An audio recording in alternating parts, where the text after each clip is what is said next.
Bonjour, dans cette vidéo, tu vas pouvoir t'entraîner à décomposer un nombre en un produit de facteurs premiers.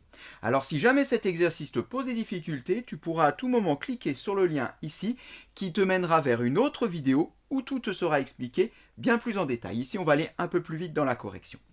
Bien, alors, on voudrait ici décomposer 90 en un produit de facteurs premiers. On peut quand même rappeler qu'est-ce que cela signifie et à quoi on veut arriver. Bien, en gros, on voudrait décomposer 90, donc 90, on voudrait l'écrire autrement, l'écrire comme un produit. Produit, c'est donc fois, une multiplication, voilà. Et chacun de ces facteurs ici, chacun de ces nombres, alors je ne sais pas, ça sera peut-être 2 multiplié par 3, multiplié par encore d'autres nombres, mais en tout cas, chacun de ces nombres ici, eh bien, c'est un nombre premier. Obligé. La décomposition doit être forcément par des nombres premiers. Qu'est-ce que c'est qu'un nombre premier? On peut le rappeler, c'est un nombre qu'on ne peut pas diviser. Alors, si on peut le diviser par lui-même, bof, ou par 1, c'est-à-dire pas grand-chose. Mais autrement, on ne peut pas. Alors, des nombres premiers, on en connaît pas mal. Là, ici, il y a la liste des 30 premiers nombres premiers, 2, 3, 5, 7, 11, etc. Et on voit que pour chacun d'eux, il n'est pas possible de faire une décomposition en un produit autre que 1 et lui-même. C'est-à-dire que si je veux par exemple décomposer 7, je ne peux pas le décomposer autrement qu'en 1 fois 7. Alors je pourrais le décomposer bien évidemment en 2 multiplié par 3,5. Mais là ça compte pas, puisqu'on parle bien évidemment d'une décomposition à l'aide de nombres entiers, pas décimaux. Alors, attaquons-nous maintenant donc à cette décomposition en nombre premier. Et pour cela, bien, je pense que tu sais faire. Alors, je te laisse mettre la vidéo en pause et on corrige ensuite dans un instant. Correction. Alors, j'ai préparé l'outil pour faire ma décomposition. C'est assez pratique comme ça. On écrit 90 à gauche, on met une barre.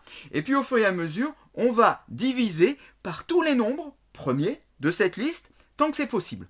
On verra que quand c'est pas possible, on continue avec le suivant. Alors, on va commencer déjà par le premier. C'est 2, il faut toujours commencer par le premier.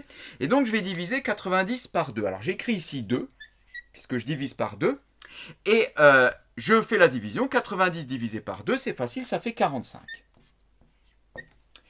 Puis, je continue tant que c'est possible. Tant que c'est possible de diviser par 2, je divise par 2. Alors, j'écris 2, et je fais 45 divisé par 2. Et là, on voit que ça ne marche pas, parce que 45 est impair. Donc, forcément, 45 n'est pas un multiple de 2. Du coup, eh bien, je corrige. Et je vais essayer avec le suivant. Et tant que ça marche, tant qu'on peut continuer avec le suivant, on ne s'arrête pas. On s'arrête, on le verra quand on ne pourra plus diviser. Donc, le suivant, c'est 3, ce qui veut dire que je vais diviser 45 par 3. Alors, 45 divisé par 3, c'est facile, ça fait 15. Et je poursuis. Alors, c'est fini pour 2 maintenant. Maintenant, je poursuis. Je vais de nouveau essayer de diviser par 3. 15 divisé par 3, ça marche bien. Ça fait 5. Là, on voit que 5, on ne peut pas le diviser par 3. Donc, je prends le suivant. C'est 5. Là, ça marche bien parce que 5 divisé par 5, bien, ça fait 1.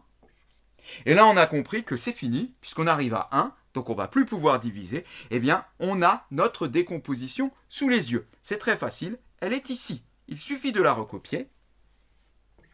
Eh bien 90, c'est égal à 2, multiplié par 3, multiplié par 3, multiplié par 5. On a bien là une décomposition en un produit dont tous les facteurs sont des nombres premiers. 2, 3, encore 3, et 5. Voilà notre décomposition de 90. Cette séquence est terminée.